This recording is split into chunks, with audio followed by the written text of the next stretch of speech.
Aaron Levine, LG Insurance, with a different episode of the And Insurance podcast. Tom walked in and said he's in the mood, and he's going to tell us a story about that in a little bit. But Tom Bull, Two River Computer, I don't even know where to start, right? Some people are complaining, oh, my Facebook was hacked. And yes, you get those phone calls. But you do a lot of really cool stuff when it comes to businesses, homes, home automation, and I don't even know what else you have going on, but just regular people, right? You help individuals with your computers.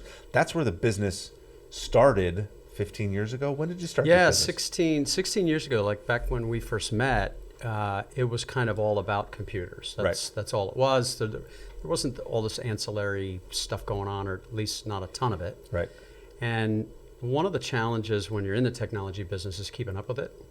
And so you can keep up, pick a segment and keep up with that and be an expert and have a niche in that area, which a lot of people who do what I do choose to run their business that way. Right. But I was kind of following what people wanted.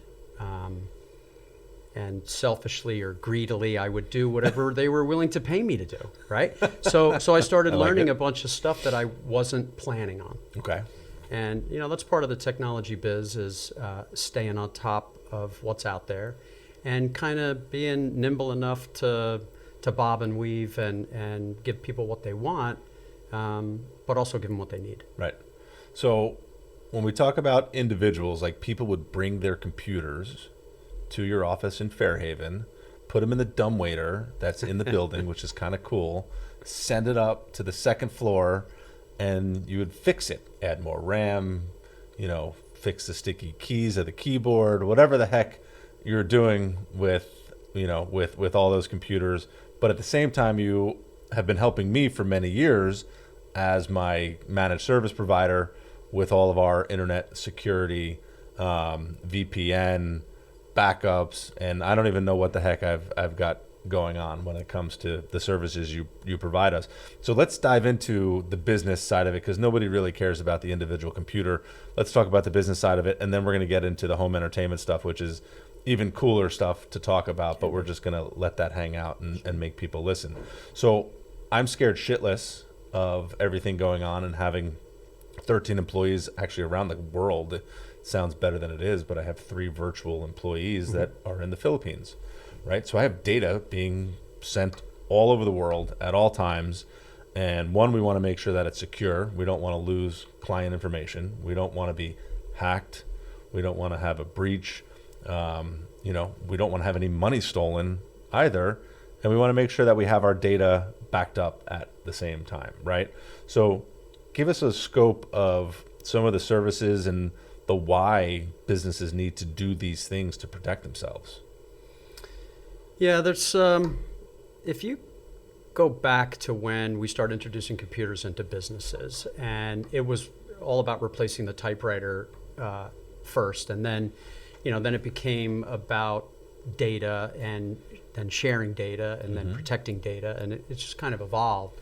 And so what I feel that all businesses need, regardless of size, although we kind of tend to target the 2 to 10 user market, which are largely neglected by people who do what we do. So we kind of focus on the boutique folks. And the idea is that we're better at computers than you are, and you're better at insurance than we are, right? So do what you do best and allow you to focus. And Always. It should become a tool and not a hindrance, almost like the old days with the phone. You pick it up, it's a dial tone, you push some numbers and you're speaking to somebody. It should be that simple, but it's gotten a lot more complicated with things like encryption to make sure that when you're transferring data from here to the Philippines, that no one can intercept it. That's the point of a VPN, making sure your stuff is safe and secure. Even though you're up in the cloud, your stuff is not backed up. People think that it is. Right. I'm on OneDrive, I'm on Google Drive, I'm on Dropbox. Your stuff is there, but it's not backed up. Well, that's the exact conversation we had 2 years ago about backups for my business and I guess my personal stuff. My Google Photos is everything. Sure. Right? That's my kids growing up. Sure. Without that, there's no more shoeboxes full of people used to worry about a fire Right. and the shoebox of photos Right. getting burned and being sad about it. Yeah. right? We don't have the shoebox anymore, so we don't care about the fire. Well, we do in other senses, but it's the fire, the internet fire that happens. Something happens and somebody, intercepts your password, or something happens to Google where you lose everything. I mean, that's devastating to. Well, to have these days it's almost always human error. Right. People click on the wrong email, they go to the wrong website, they do something like that. I mean, we had 3 cases just this week. Wow. Terrible, about people doing, they just weren't paying attention. They're moving too fast. In this business, speed kills. Sure. If you don't read and before you click, you can make a big mistake and create a lot of heartache. But what people want who are storing their data in the cloud is to have a backup in case of human error, a deletion. They rename something, they move something, you can no longer find it. Mm-hmm. Whether it's a calendar entry, an email, or a document, you want to be able to go back more than 30 days, which is all you get with the cloud storage. Right. You want to go back 60, 90, you want to go back a year, or maybe you need to archive. So there's a backup process that needs to happen for anybody who's working in Sure. the cloud. Yeah. Sure. And I know we have that backup set up. It's an offsite backup that downloads automatic. I think we need to schedule a test just to make sure it's still working. You know what you do is you delete something. Delete a calendar entry. Make a calendar entry, delete it, and then try and bring it back. Okay. That's a great test. Yes, it does need to be tested. You're right. And the idea that you're solving a couple of issues that, I'm going to give you a tie into cyber insurance that you have offsite. Sure. So it's not in your primary location, and it's backed up to the cloud, and it's backed up with a different account name in case you do get hacked. Right. And we don't like to use the word hack or breach, because if you use those words when you're speaking to a client or a vendor, that can come back and haunt you if it ever gets to court. Right. We say incident. we don't say breach or Incident. hack. It's an like incident. And then you remediate. So you have everything in place to recover from any calamity. Right.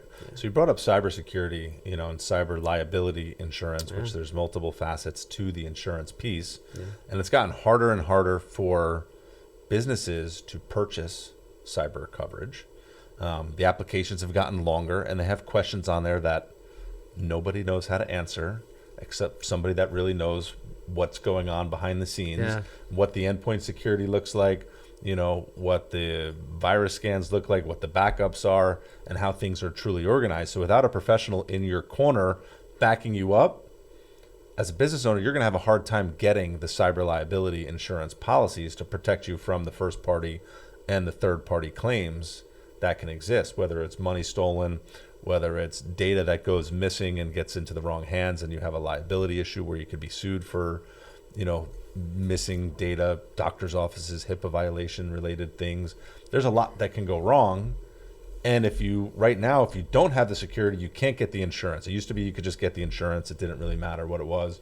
But claims have gone absolutely haywire because of data gone missing and money being stolen, that it's gotten a lot harder and a lot more expensive to purchase the insurance, which means you need better security on the front end to make sure you never have an issue and to go into the insurance. Yeah, what I've seen is the evolution of it. Like you said, you could just say, hi, I would like cyber insurance. And they say, sure, let me write that for you.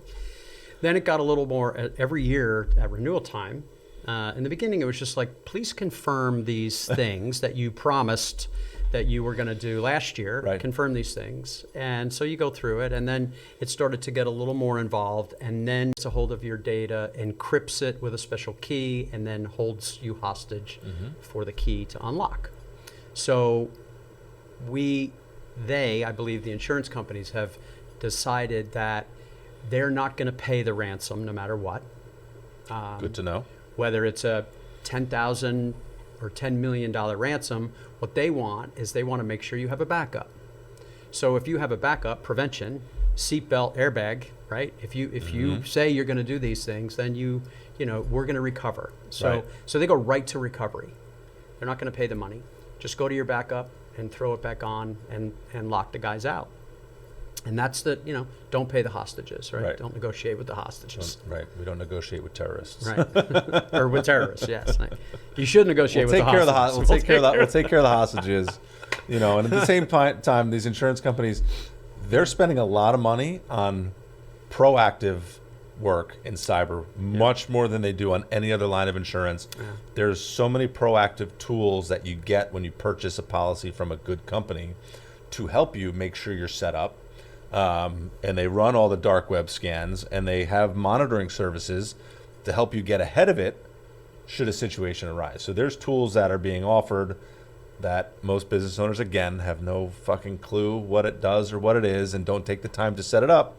But when you have a Two River computer, you know, somebody helping you, they can kind of make sure that all the pieces are put together, right? I hire the best professionals.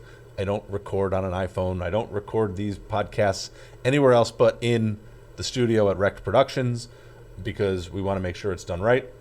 It's professional. The audio looks good, and I can go back to selling insurance products. Although I like being in front of the camera and on the microphone. The camera likes just you as much, too. you know. So that's so sweet of you.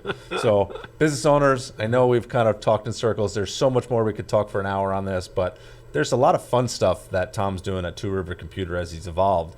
Home automation is such a cool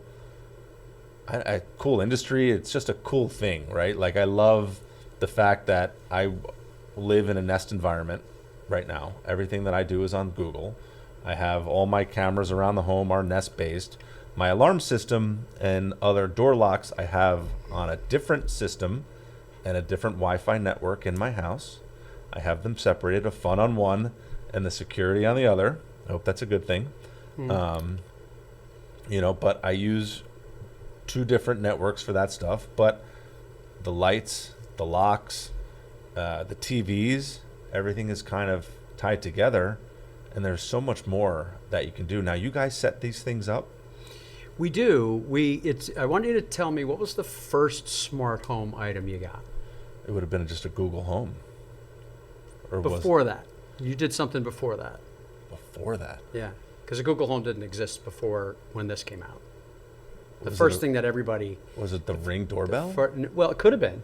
It could have been a Ring doorbell Okay. or a Nest thermostat. Or a Nest thermostat. That was right. kind of the Okay. big... That was the entry, right? Got so I gambled on Nest. Okay. And a little disappointed at development over the years. I was expecting more. So I have Nest thermostats. I have Nest smoke detectors and CO detectors. I have the door lock. I have the camera, the doorbell camera. I have the some outdoor cameras, some indoor cameras.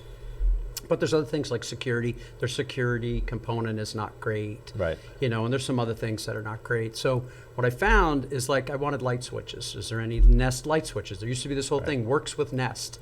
That went away when Google, you know, kind of gobbled them up.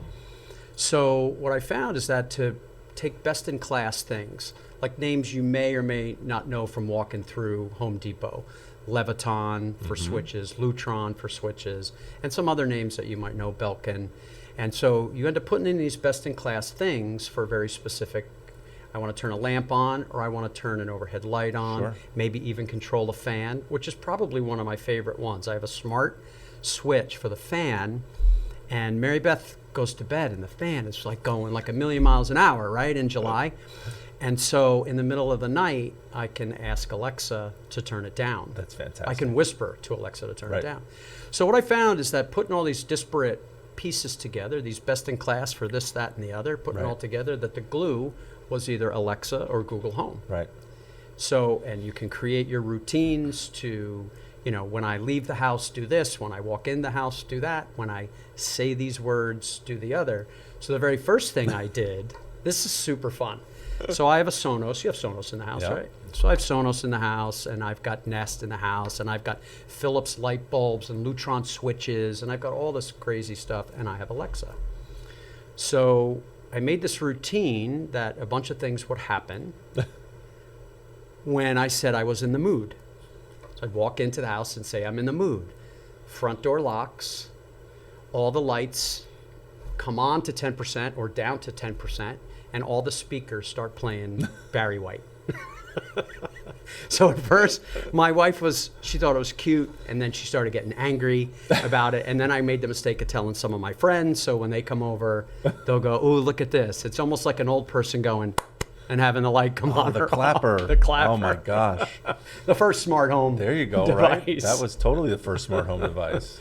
if you think about it. So, so yeah, funny. it's fun because it's got a wow factor, that computer stuff and security and, you know, and encryption and all that stuff that you have to have. It's just not very sexy. Right. It's like the pipes and wires in the wall of your brand new house. It's Sure. You paid a lot of money for it, but it doesn't look good or smell good, or, you know, it just does its job. It's like when I had, you know, my prior home, when I had to get the French drains put in the crawl space, plus new drainage matting and vapor barriers, and $12,000 later in the crawl space, just Yep. because there was a little bit of water. Yeah. You know, Anticlimactic. I don't want to do that. Yeah, exactly. Replacing a roof, not fun. Not fun. Don't want to do it. I can't admire it and show it off to people. Right. But when you put in a new TV, new sound system, surround sound system, outdoor, we do a lot of outdoor TVs and stuff, and lighting, and it has that ooh ah Right. factor at the end, pretty sexy, and people are just like, it's a little more rewarding. So a lot of these things are DIY, right? It's very user friendly in my opinion, but there's a lot of little pieces that go into this Lego set, right? It's just a giant Lego set. It's a giant puzzle to put together. All the switches that have to be, if you want multiple switches, to get all the switches done, the different Google or Alexa devices throughout the house, the Sonos, the TVs. There's a lot of moving parts. It is. To put it together. And yes, you can do it yourself, but like I do with everything else, and we said before, hiring the right people to do it for you makes life better. And they also know how to set up those automation sequences so that you can be in the mood or come home and, you know, screw with your children and make the lights do all sorts of funny things. Sure. Or do it from not at home. I could take my phone out right now and change Same. my lights and unlock Same. my doors if I have Unlock them. a contractor. You can come lock in. them. Oh, you could just do the one thing, right? Yeah, I you can You unlock- can't speak that though. I don't think I can speak it, Yeah. but through. So I use alarm.com for my alarm system, and my smoke and CO and door locks go through the alarm.com I like it. environment. Good. So like I just feel better keeping it separate I agree. from the Nest environment. You know, not that I don't trust Simply Safe or the other security systems that are out there. I let a professional do the security system as well to make sure that's all done. They're licensed, they're trained, windows, doors, all the contacts, glass breaks, everything. And it's a little discount on your insurance, but at the same time, having the ability for a central station monitoring in my home is going to protect me later on. So that's a great segue into, I'll call it peace of mind things. Okay. Right? These are lifestyle things, but it's about peace of mind. It's that when your home automation devices are set up properly, and you know, you mentioned about being DIY, where you can get home, you can plug it in, and you're like, oh my God, that was so easy, it works. Right. But you forgot to do a bunch of things. You didn't change the default password. You didn't put it on its own Wi-Fi network to keep it separate. Like there's some things that you might have missed. Sure. So, and then similarly with, you know, your business computers, if you're having somebody else look at it, you're backing up your data to the cloud. You're taking some steps that in effect are technology-based peace of mind. I call them good sleeping pills. Okay. If you have these things, it's, you know, it's your Ambien to just like, so you can go to bed knowing your house is protected, your business is protected, you know, you've got the right insurance. It's all kind of one big Right. snuggly, you know, I want to feel good. I want to feel protected. Right. So, yeah. It's all peace of mind for your business, for your home, for whatever it is. Yeah. It's a good way to look at it. Yeah. And it's a good way, you know, so if you need anything for your home, your business, your security, your home automation, hanging TVs, lights, Sonos, sound, I don't know, whatever. It's pretty much everything that touches the internet. I mean, you could go further on. What doesn't Sprinkler touch the internet? systems, the pool heater, the shades that go up and down. I mean, there's so much of it that ends up that like electricians or architects, the people doing the building of certain Right. homes can get it to a point, Right. and then they need to take it. What do we have in life that somewhere doesn't else. touch the internet? And that's a big thing, right? Right? And Your it- wristwatch Yeah. connected to, I have to take mine off, right? I have to take my smartwatch off Because if it starts buzzing while I'm sitting here talking, it's a distraction. So I put it on Do Not Disturb, and it's on the side so I can pay attention. It's like I can't wear it while I'm sitting here talking. Because you will, right? It's 'Cause just I'll a do that. knee-jerk reaction. Yeah. Yeah. It might be something important. It's just a habit, and there's Yeah. definitely nothing important. Although Yeah. I'll have 9 text messages from my wife right now. Where are So you? What are you doing? it's so funny that you had asked me about how do we stay up on the technology as it keeps coming out, right? Right. So I spend probably between an hour and 2 hours a day in different forums and reading things and just consuming media, Right. watching things and whatever, about staying on top of it. And made a decision probably about 5 years ago to kind of carve out different divisions of our company, where one is we're a repair shop. Come bring us your broken stuff. We've got 4 people that are there handling broken stuff, either remotely over the phone if it's a software thing, or they bring us And my office calls them their often. broken stuff. They do. I've got a record. And then there's I've got a bill. Then there's this managed service provider where we're watching your computers for you, making sure they're secure, getting the updates done, getting the backups done, all of that stuff. And then there's the entertainment, trying to coin a new phrase, where we're managing the internet and entertainment things in homes, where some of the homes we're blessed to do work in a pretty upscale community. And so some of the homes, we recently did a project in a 12,000 square foot home. Wow.